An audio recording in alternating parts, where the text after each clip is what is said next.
What is going on, guys? Today I'm going to talk about my now new go-to survival shotgun. Welcome to the podcast where we talk about guns, gunfighting, tactics, survival, hunting, all manner of stuff in this genre. Hopefully, the right way, with God at the center, biblical Judeo-Christian values, and real-world first-hand experience.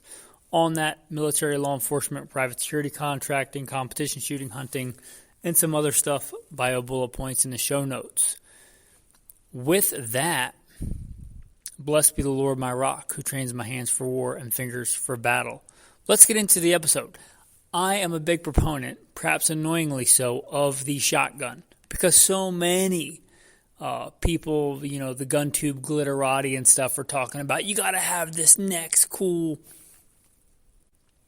2011. They're so hot right now. Or you got to have this, and I've been into the 2011 for a long time, way before way before it was the hot thing that a bunch of people were getting, right? I had, STIs and was running those on duty in competition before they were the hot thing.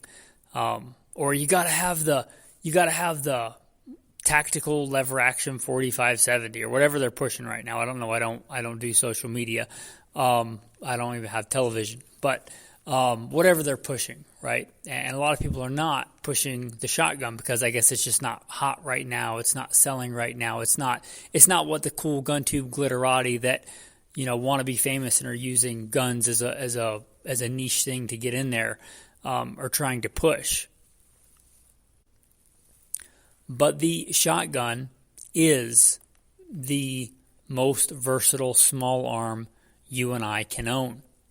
I've talked about this before. I've talked about it in entire episodes. So I'm not going to completely rehash it here, but nothing is as versatile as the shotgun. Does it have limitations? Yes, but again, nothing is as versatile. Nothing can take a, mourning dove out of the air or stop a grizzly bear. Nothing can be a good urban combat door-kicking tool as well as breaching and go to non-lethal or less lethal, right? Nothing is as versatile as that. When it comes to putting meat on the table, which is something I really like to do, nothing is as versatile as a shotgun. Are there better long guns, rifles? Yes. But then, probably not great for shooting grouse with. So nothing is as versatile as a shotgun. For that, I've often said, as many cool guns as I'm blessed to have. I got a SCAR 17. I got good ARs. I got, STI 2011s. Really cool guns. If I could only have one gun for the apocalypse, and you give me no caveat, it's not like it's a Red Dawn scenario or it's a zombie, chipmunk, COVID-20 mutation apocalypse. Like, you don't give me any caveats. Like, yeah, you can only have one gun. For me, it's going to be a shotgun. It's going to be a 12-gauge shotgun.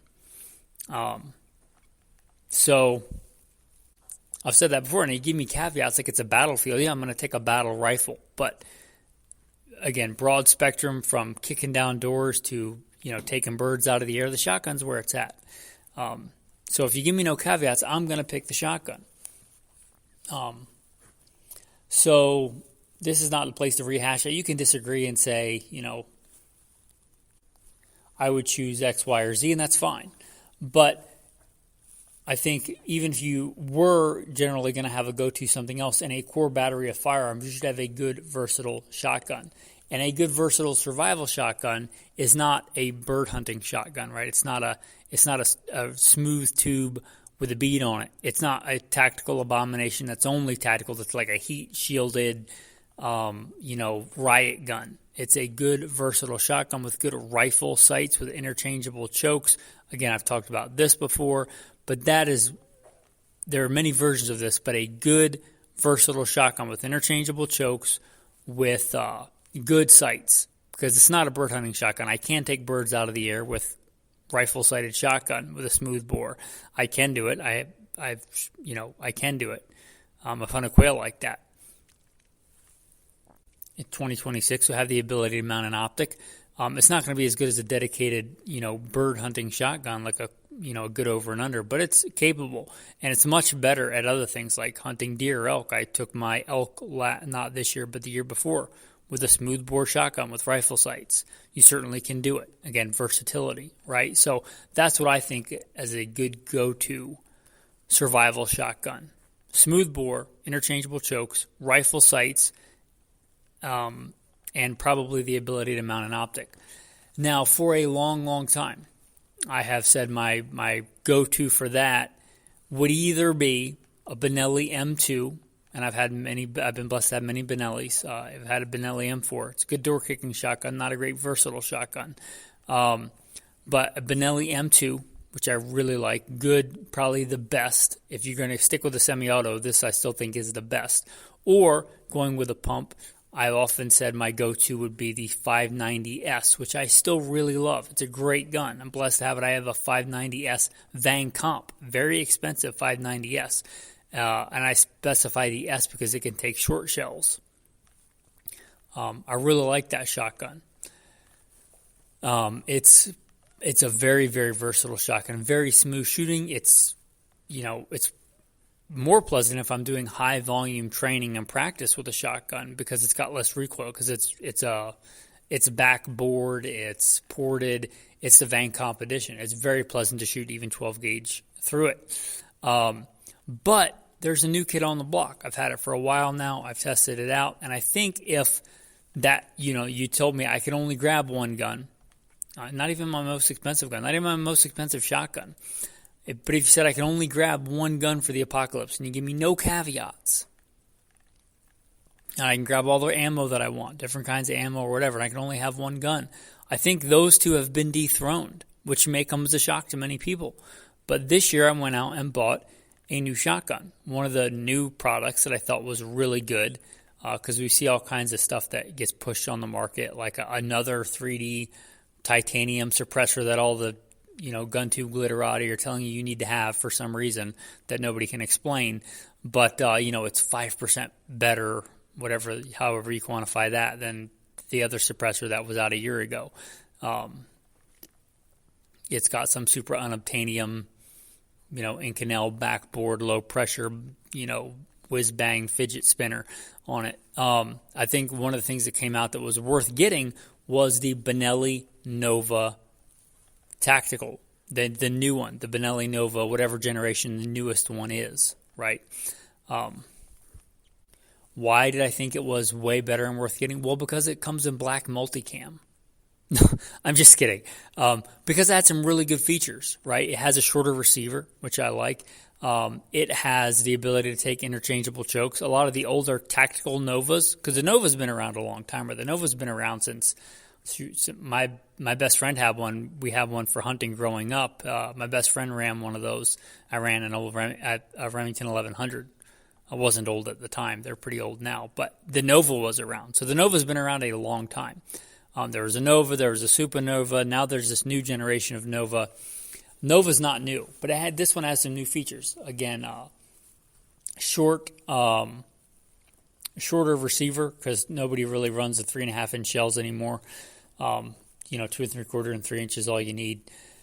It also has good rifle sights. It has the ability to take interchangeable chokes. The Benelli Novas had some tactical variants, but the ones that I'm aware of didn't take interchangeable chokes. To me, that's a big deal. You strip a lot of the versatility away from the shotgun if you don't take interchangeable chokes. Also, if you're not familiar with the Nova, unlike a lot of other pumps, it has the ability to hit a button on the fore end, and you can choose to not chamber another round. When might this be super useful? Well, when you are running something like buckshot and you want to put a slug in. You can do this with other shotguns, but it's kind of a tedious process to do like a slug select drill. You really, really got to practice with it. With this, you hit a button when you're stroking the slide, and it will stop a fresh round from coming in. So what you basically do is hit the button, throw the pump to the rear, and then throw a slug in from your side saddle and throw it forward. And it's faster than I just described it. Very fast. So if you wanted to go from, buckshot to less lethal, or buckshot to slug, or, you're out you're hunting somewhere where a bunch of stuff is legal, and you're out, let's say, hunting snipe, and you're out hunting snipe. That's a real thing. I know it's not just it's a real thing, right? Snipe are a real bird. You're out hunting snipe, which is something we had back home, and you see a deer, and it's deer season, and it's legal. So you can, maybe throw in that slug select drill and throw a slug in there. So it's got a lot of utility there. That's a really cool feature. The old Browning Auto 5s had this feature. But the Benelli Nova is one of the only newer shotguns I'm aware of that has that. So, in a pump shotgun anyway. So there's that. It also has the 922R version, which if you don't know, a lot of foreign-made stuff has to have certain stipulations when it comes in, which means a lot of the things like the Benelli M4s, when they come in, they have a crimped tube, so you can't even fill the tube all the way on the shotgun, like on the Benelli M4s that you get. So you have to do a workaround called the 922R.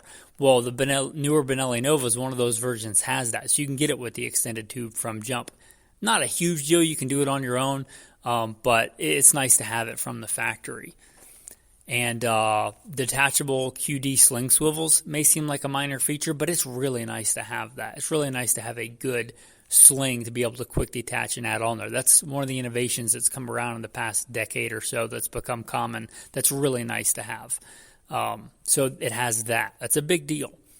And this is one of the big reasons it's my new go-to. It's a very light, handy shotgun. It's about a poundish lighter. I'm not going to look up all the specs, but it's about a poundish lighter than my 590S, my Mossberg 590S, which is not an overly heavy gun for a pump shotgun, but this one over a pound lighter. So I find myself when I go and I routinely go rucking, I go hunting, I go out in the bush, and a shotgun a lot of times is my go-to because I don't know what I'm going to run into, right? Could run into a big old bear, could run into a couple of Eurasian collared doves, which are in season all the time. Could run into a turkey. I took my turkey this year with this shotgun. You can't do that. You got to have a specialty turkey shotgun in mossy oak bottomland because it's the cool Gucci camo of the year, and you have to buy the $20 a round tungsten TSS super shots to take a turkey, and you got to have a blind and a decoy and a call. Except you don't. You could just walk up to a turkey and shoot it in the face if you are blessed to be in the right place at the right time and you have decent woodcraft skills, which I did this year. It was delicious. I took a big old turkey, big old male turkey. So you don't need all the Gucci stuff to hunt turkey. Again, a good versatile shotgun can do all that. Would all that stuff maybe help if you were hardcore and only going to hunt turkey and it was like your bread and butter thing that you were only going to do with that shotgun? Yeah, a purpose-built specialty shotgun is better for just that. But that shotgun's not going to be as good for hunting elk or not going to be as good for kicking down doors, right? It's a good versatile shotgun. And I took it for turkey this year, even though I have dedicated hunting shotguns. Like this shotgun is light and handy. It's good. I've been shooting it a bunch. I've been training with it a bunch. I've shot a bunch of slugs through it, a bunch of buckshot through it to pattern it because you have to do that, right? You can't just assume your shotgun is going to like your buckshot or it's going to pattern well out of this choke. You have to test that stuff. And I've been doing that, and I was comfortable with it, and I took it out, and I took my turkey with it this year. It's a great shotgun. I did mount a QD. Oh, and it comes with a rail on the top. It comes with a really good ghost ring iron sights. You could run it just like that if you want. But again, it's 2026, right? Run an optic. Stop antiquing with your gear. Put an optic on your shotgun. Now, I put a Trijicon RMR dual illuminated. I've mentioned this optic before. It's one of my favorite go-to optics for a handgun. Also great for a shotgun. It's dual illuminated. It takes no batteries. It runs off radiation and ambient light. So you don't have to worry about it. It's non-electronic. But it's a good optic. It'll run anytime, day or night, for, as long as radiation is a thing. So it's good to go. They're rugged and robust. They're probably as rugged or more rugged than iron sights. The Trijicon RMR is ridiculously rugged. So it's in the name, right? Ruggedized miniature red dot, I think is what it stands for. But I've got one of those mounted on there. It's fantastic. That shotgun is good. It points well. It's light. It's handy. Also, it's got a polymer receiver, which you may think polymer's lame. But, lots of stuff has polymer. Like, polymer is pretty resilient. As much as I don't like Glocks, they are pretty resilient, pretty rugged. You can't really get around that, right? But unlike the Glock, this one has pretty good ergonomics. His gun has pretty good ergonomics. It's got a polymer-coated receiver, so you don't have to worry about it. One of the things I like is I like to carry my gun in my hands a lot, and I grab it on the receiver. It balances well, and I don't have to worry about it getting rusty with my sweaty hands hiking up and down mountains because it's polymer. I kind of like that. Also, it hasn't been really cold yet when I've been hunting with it, but when it gets really cold, it kind of stinks to carry. I don't like to wear gloves. I resist wearing gloves as much as possible. Sometimes to my detriment, I'll be like crawling around in the snow on my hands and needs to sneak up to something in the snow and not wearing gloves. That's pretty miserable, but I try to avoid wearing gloves as much as possible because I don't like what it does to my dexterity. When it gets really cold, grabbing this shotgun and carrying it on the receiver is going to suck a lot less warmth out of my hands because it's polymer, and polymer is a lot better insulator than metal is. And you might think that's not a big deal, but for me, for somebody that lives in a very cold, like greater Yellowstone ecosystem, Rocky Mountain area, it can be a big deal. I will sometimes wear gloves, but again, I try to avoid it whenever possible. So whether it's tactical application or hunting application. So that's just me. That's a big deal to me. It's a very good gun. It is light, so, and it's not ported. So with full power slugs, you take a beating. Like, I shot a lot of slugs through it, getting it sighted in, seeing what slugs it liked, sighting it in with the iron sight, sighting in with the optic. It's got a bit of recoil. It's got more recoil than my Mossberg 590S, even though they're both pump shotguns. It just does, because it's lighter, but it's like a pound lighter. So, it's not an AR, right? People say, the shotgun doesn't have a lot of capacity. It depends on how you look at it, right? An AR-15 standard is going to have 30-round magazine, 22 caliber. I know they're going at faster velocity, and it's kind of apples and oranges. But if you consider that to, 7 rounds in the Benelli Nova Tactical, if you consider it that way, it's got less rounds. But if you consider one of my go-to rounds is number 4 buck, and I like one of my go-to loads is a 3-inch 41 pellet nickel-plated or 27 pellet nickel-plated or copper-plated number 4 buck. So with every shell, I get 41 pellets. Well, 41 times 7 is way more than 30. So if you count it like per projectile, capacity is way better on the shotgun. So it just depends on how you slice it. And, controlled pairs, hammered pairs, however you want to, whatever technique you're talking about, that's a thing with 223. Double taps are not a thing with 12-gauge buckshot because you don't need it. It's not a thing. So it depends on how you quantify it. What problem are you going to have that you can't solve with any defensive scenario that you're going to have that you're not going to be able to solve with 7 rounds of number 4 buck or double up buck or slugs, depending on your scenario? It's a rarity, right? Yeah, if you're shooting, past 150 yards, yeah, the shotgun's not the tool for that. But inside of that, man, it dominates. So, and most violent encounters are close and dirty. So I like the shotgun. I've said this before. When I was kicking down doors, I'm still a private security contractor, but when my main part of my job was like kicking down doors, which I do less of now. And I was doing specialized assignments in law enforcement, right? And I'm not going to get into exactly what that was. You can read between the lines, but I